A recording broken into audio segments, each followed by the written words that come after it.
everyone, welcome to today's video lecture. Today we are going to discuss about routing and we are going to see the routing protocols, the classification of routing protocols.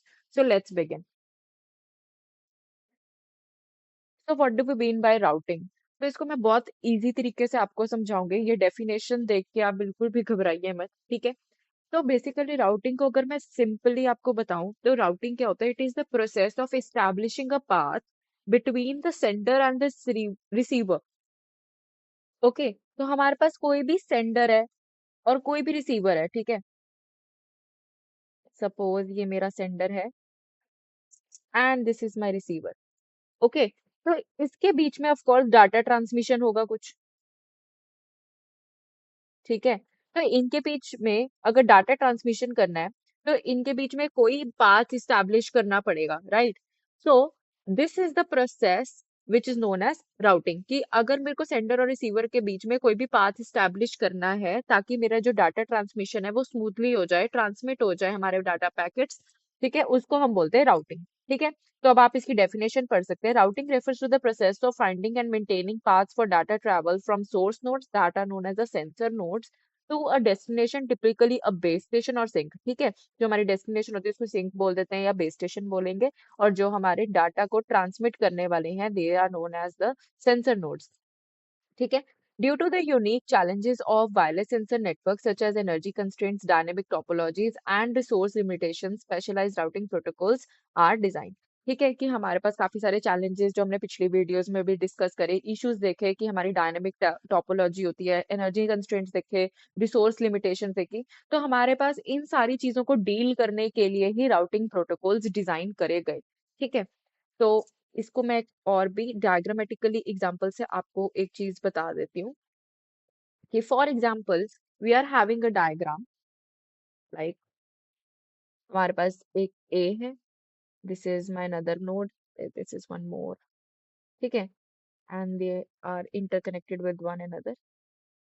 ठीक है, और इसको मैं मान लेती हूँ कि मेरी डेस्टिनेशन नोड है, दैट इज माय सिंक, या फिर बेस स्टेशन कह सकते हैं इसको. ठीक है, another is my sensing node. ठीक है, यानी कि सेंडर. ठीक है, तो अब क्या होगा, इसको मैं थोड़ा डार्क से लिख देती हूँ.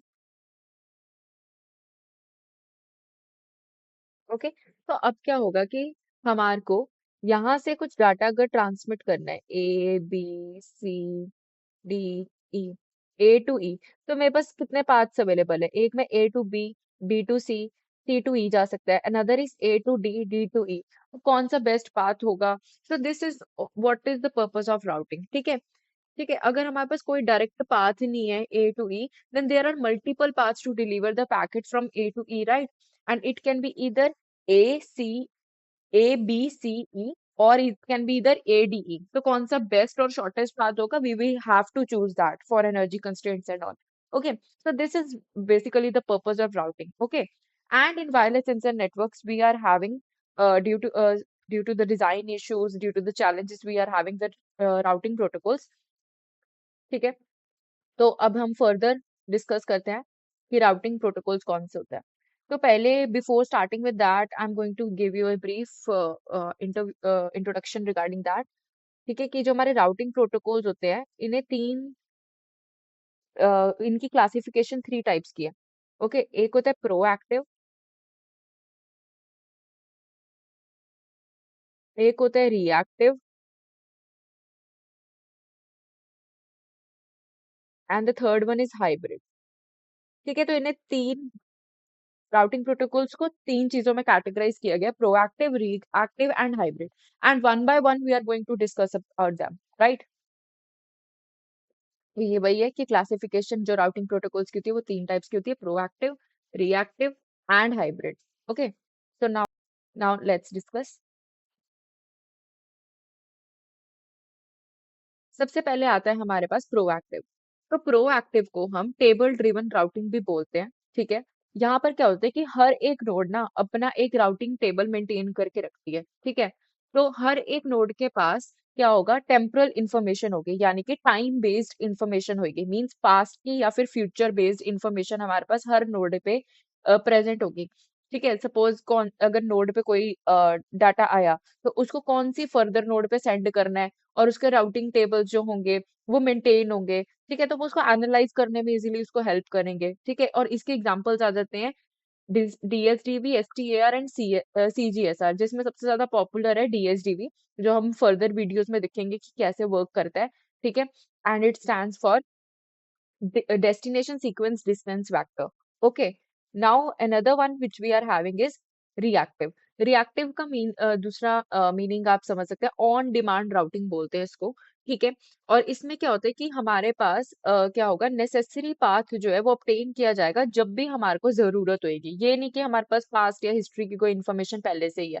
मीन्स इनके पास अपने खुद के कोई राउटिंग टेबल नहीं होते। ऑन टाइम डिसीजन लेना, दैट इज रिएक्टिव। ठीक है, तभी इसका नाम भी रिएक्टिव है।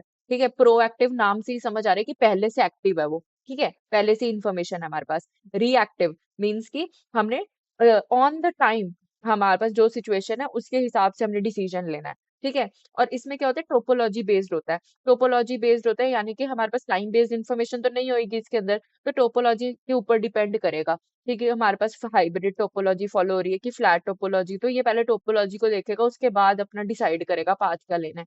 ठीक है, देन इसके एग्जांपल क्या आता है जो सबसे ज्यादा पॉपुलर है, DSR, CGSR and AODV. We are going to discuss about AODV which is being asked in exams most of the times. ठीक है, और इसका बहुत ही ज्यादा वाइटल रोल है। ठीक है, ये मैं हाईलाइट कर देती हूँ। ठीक है, इंपॉर्टेंट है क्योंकि then we are having hybrid. ठीक है, तो हाइब्रिड क्या है, कॉम्बिनेशन ऑफ बोथ। ठीक है, नाम से ही पता लग रहा है, प्रोएक्टिव और रिएक्टिव दोनों के एडवांटेजेस इसमें कवर होते हैं। इसका एग्जांपल है CEDAR एंड ZRP। ठीक है, इसमें क्या होता है, यूटिलाइजेशन हो जाती है स्पेसिफिक रिसोर्सेज की। ठीक है, फ्लडिंग और पावर अवेयरनेस में इसको बेसिकली यूज किया जाता है इन प्रोटोकॉल्स को। Okay, so basically this is covering all the features of reactive and proactive. Okay, so this was about hybrid. Okay, so in the next lecture we are going to discuss about DSDV. Okay, and क्योंकि ये DSDV and AODV बहुत advance topics हैं जो हमारे exam में पूछ लिए जाते हैं, तो इसीलिए मैं इनको दोनों सेपरेटली ही डिस्कस करूंगी। So do watch that. Thank you.